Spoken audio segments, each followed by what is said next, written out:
샬롬 반갑습니다. 오늘은 달고나 11주차 목요일입니다. 오늘 우리가 함께 볼 하나님의 말씀은 출애굽기 37장과 38장 말씀입니다. 어제 본 것과 같이 출애굽기 36장은 성막을 만드는 이야기였습니다. 오늘 우리가 볼 37장은 성막 안의 기구와 거기에 필요한 것을 만드는 이야기입니다.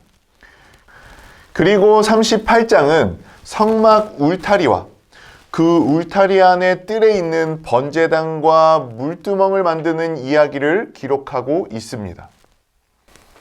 성막에 대해서 그리고 성막 안과 바깥의 기구에 대해서 어렵다고 느끼실 수 있습니다. 하지만 전혀 걱정하지 않으셔도 됩니다. 앞으로 레위기, 민수기, 신명기에서 이 내용들이 계속해서 반복될 것이기 때문입니다. 처음은 도대체 무슨 말인가 할 수 있지만 계속해서 반복해서 보시다 보면 반드시 이해가 될 것입니다. 먼저 성막에 대해서 전체적으로 한번 설명을 드려보겠습니다. 먼저 성막 동쪽에 나 있는 이 문을 통해서 들어가게 되면 제일 먼저 만나게 되는 것은 성막들에 있는 번제단입니다. 그리고 더 나아가면 성막들에 있는 물두멍이 보일 것이고, 그리고 더 나아가면 이제 성소가 있습니다. 성소의 막을 걷고 들어가면 정면에 분향단이 있고 그 뒤에 휘장이 있습니다. 오른쪽에는 금촛대가 있고 왼쪽에는 떡상이 있습니다. 그리고 분향단 뒤에 있는 휘장을 다시 열고 들어가면 지성소라고 불리는 곳이 나옵니다. 휘장을 젖히고 들어가면 십계명 돌판이 담긴 언약궤가 있고 그 뚜껑 역할을 하는 속죄판이 있고 그 뚜껑 위에는 일체형으로 이어진 두 그룹이 날개를 편 채 서로 마주하고 있습니다. 바로 오늘 우리가 본 37장은 성막 안에 있는 기구, 곧 언약궤와 떡상과 금촛대와 분향단, 그리고 기름과 향을 만드는 이야기가 나오고 있는 것입니다. 출애굽기 25장과 30장을 보면 하나님께서 성막에 있는 기구와 모든 것들을 이렇게 만들어야 된다고 명령하고 있습니다. 바로 오늘 우리가 본 37장과 38장은 그 말씀에 따라 그대로 순종해서 기구와 필요한 것을 만드는 것을 볼 수 있습니다. 그리고 38장 21절부터는 성막 공사의 명세서를 보여주고 있습니다.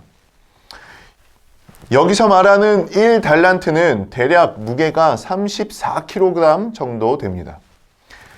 1세겔은 11.5g, 1베가는 은 0.5세겔을 말합니다. 이렇게 계산을 하면 금은 대략 1톤 정도 되고 은은 3.4톤, 동은 약 2.4톤 정도 된다고 합니다.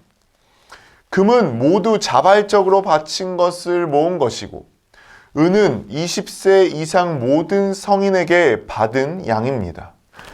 어쩌면 이것을 보고 성막이 생각보다 호화롭다고 생각할 수도 있습니다. 하지만 이것은 이 시대의 이방 제국의 신전들이나 인간 왕들의 왕궁이나 무덤의 규모에 비교해 본다면 많은 양이 결코 아닙니다. 이집트에서 발견된 왕의 무덤을 보면 금은 보화로 장식된 소장품만 3,000점이 넘었다고 합니다. 금으로 입힌 관의 무게만 110kg이었고 순금 마스크의 무게만 11kg이었다고 합니다. 이런 이방 종교들과는 달리 하나님은 자신의 영광을 드러내는데 자그마한 이 성막에 절제된 장식으로도 충분히 만족하셨습니다. 성막을 성막되게 하고 위대하게 만드는 요소는 다른 것이 아니었습니다. 성막을 진정으로 성막되게 하는 것은 바로 하나님의 인재와 백성들의 열정적인 참여였습니다. 하나님의 관심은 성전의 화려함과 성전의 규모에 있지 않았습니다. 백성들의 참여와 그리고 그들과의 교제에 있었습니다. 오늘 출애굽기 말씀을 통해서 하나님의 관심이 성전의 화려함에 있는 것이 아니라 하나님의 백성의 참여와 예배, 즉 교제에 있었음을 기억하시면 좋겠습니다. 그리고 신령과 진정으로 하나님 앞에 예배자가 되어서 하나님의 일에 적극적으로 참여하며 깊은 교제 가운데 나아갈 수 있는 저와 우리 성도님들 되실 수 있기를 이 시간 소망합니다. 감사합니다.